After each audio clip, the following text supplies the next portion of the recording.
Isa ng ganap na super typhoon ang bagyong Uwan. Ayon sa latest update ng DOST Pag-asa, kasulukuyan ng nararanasan ang life-threatening conditions sa lalawigan ng Catanduanes. Itinaas na ang signal number 5 sa naturang lalawigan. Kabilang na ang Pulillo Islands, the northern portions ng Camarines Norte, partikular na sa mga bayan ng Daet, Talisay, Paracale, Vinsons, Jose Panganiban, Mercedes at Basud.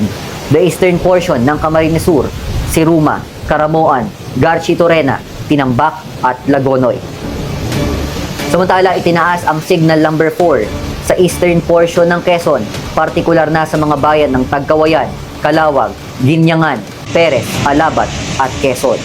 The rest of Camarines Norte, the rest of Camarines Sur at eastern portion ng Albay, partikular na sa mga bayan ng Rapu-Rapu, Bakakay, Tabaco City, Malilipot, Malinaw, Tiwi at Pulangi.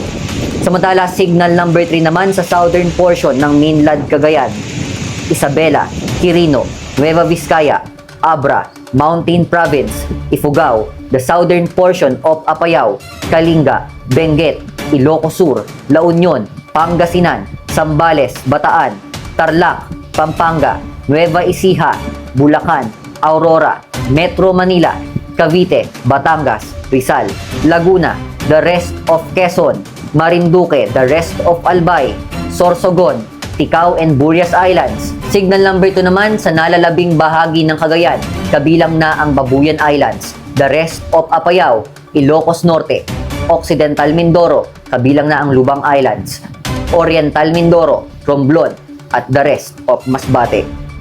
Signal number 1 naman ang tinaas sa nalalabing bahagi ng Leyte, Southern Leyte, Bohol, the northern and central portions of Cebu, including Bantayan at Camotes Islands, the northern and central portions of Negros Occidental, northern portion of Surigao del Norte, at the northern portion ng Surigao del Sur. Napapanatili ng Super Typhoon Uwan ang lakas ng hangin nitong umaabot sa 185 km per hour na may pagbugsong umaabot sa 230 km per hour. Huling namataan ng bagyo 125 km east-northeast ng Virac, Catanduanes. At inaasahang babaybayin ang norte sa mga susunod na oras. Ang inyo pong napapanood sa inyong mga screen ay ang epekto, ang kasalukuyang sitwasyon dyan sa Legazpi City sa Albay. Kung makikita nyo sa aking likuran, talagang ramdam na ang hagupit nitong si Super Typhoon Uwan maging sa probinsya ng Albay kahit hindi pa ito naglalandfall sa probinsya ng Catanduanes. Nagbigay rin ng babala ang DOST Pag-asa sa posibilidad ng storm surge sa mga coastal provinces katulad ng Quezon at maging sa Bicol region. At ngayon, alamin naman po natin ang pinagkaiba ng Super Typhoon o ng Signal number 5 sa ibang mga tropical cyclone winds signal. Kung mapapansin natin, medyo madalang dumaan yung mga bagyong itinataas sa Signal number 5, ang tropical cyclone wind signal.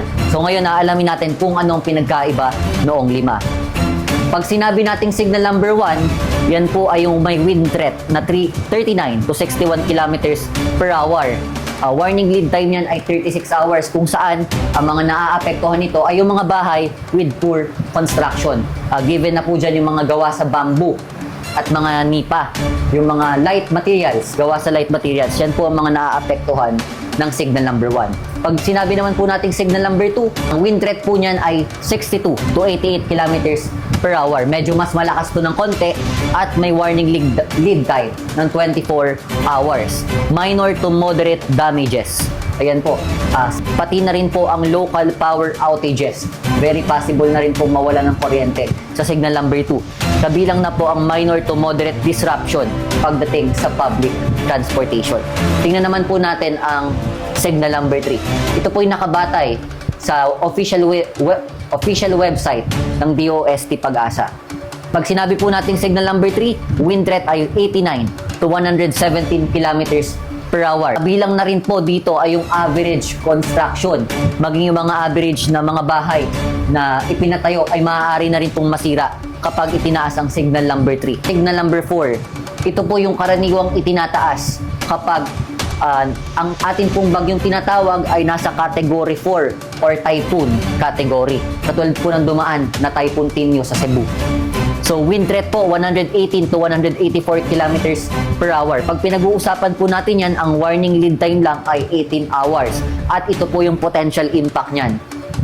Severe damage. From the word itself, severe, ay maaaring, lalo na po sa mga light materials pagdating ng signal number 4, maaari na pong ma-white out yun ng signal number 4. Houses of poor or average construction may receive major damage. Major na po ang pinag-uusapan natin dito.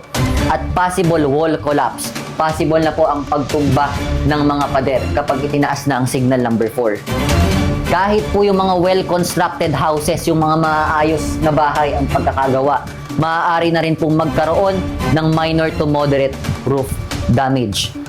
And some glass in most high-rise office or mga building po, maaari sa Metro Manila, maaari na pong magkameron ng moderate to higher damage. Ngayon, pagdating po ng signal number 5, ano naman po kaya ang pinagkaiba mula sa signal number 4? Tingnan po natin.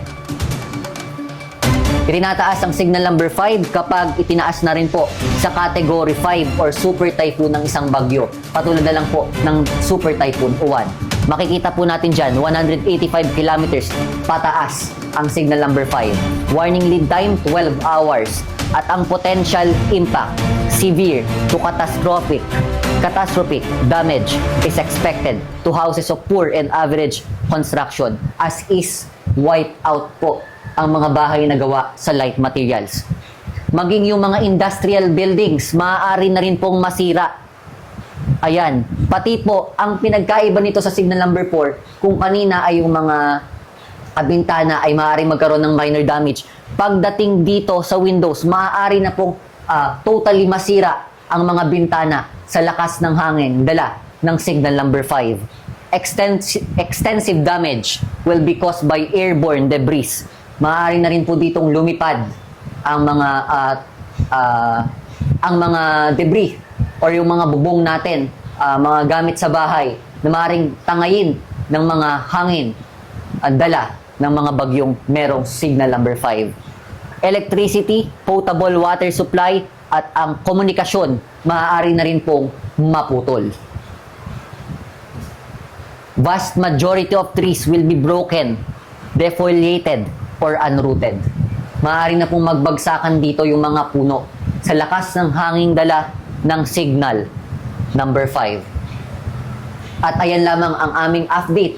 Para sa lagay ng panahon, manatiling updated, i-follow ang Bayani One Movement Facebook page, maging ang MJ Bautista Mamamayang Journal Facebook page. Muli ako po si MJ Bautista.